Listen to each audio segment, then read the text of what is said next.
I loved my grandfather. Harry Kelvin was his name, my mother's father. He died in 1986. He was an amazing guy.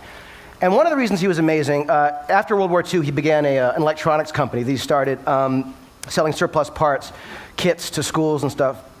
So he had this incredible curiosity. As a kid, I saw him come over to me with radios and telephones and all sorts of things, and he'd open them up. He'd unscrew them and reveal the inner workings, which many of us, I'm sure, take for granted, but it's an amazing gift to give a kid, to open up this thing and show how it works and why it works and what it is. He was the ultimate deconstructor in many ways. And my grandfather was this kind of guy who would not only take things apart, but he got me interested in all sorts of different odd crafts, like printing, like the letterpress. I'm obsessed with printing. I'm obsessed with silk screening and bookbinding and box making. And when I was a kid, I was always like taking apart boxes and stuff. And last night in the hotel, I took apart the Kleenex box. I was just looking at it, and I'm telling you,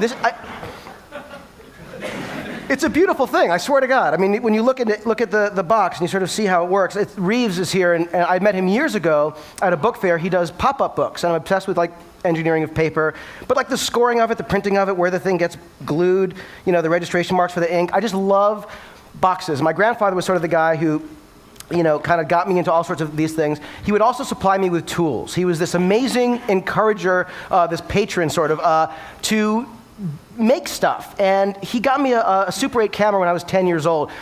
And in 1976, that was sort of an anomaly to be a 10-year-old kid that had access to a camera.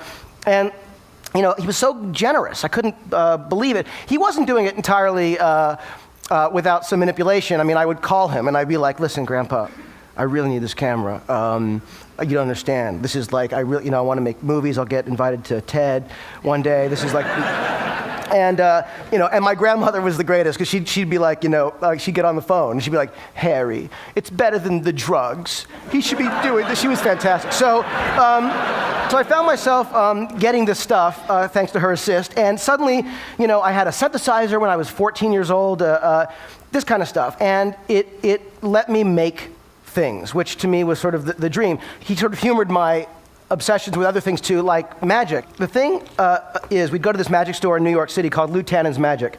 It was this great magic store. It was a crappy little building in Midtown, but you'd be in the elevator would open, there'd be this little small magic store, you'd be in the magic store, and it was a magical place. So I got all these sort of magic tricks. Oh, here, I'll show you this kind of thing. So it'd be like, right? Which is good, but now I can't move. Now I have to do the rest of the thing. I'm like this. I'm like, oh, wow, look at my computer over there. Anyway. So one of the things that I bought at the magic store was this. Tannen's Mystery Magic Box. The premise behind the Mystery Magic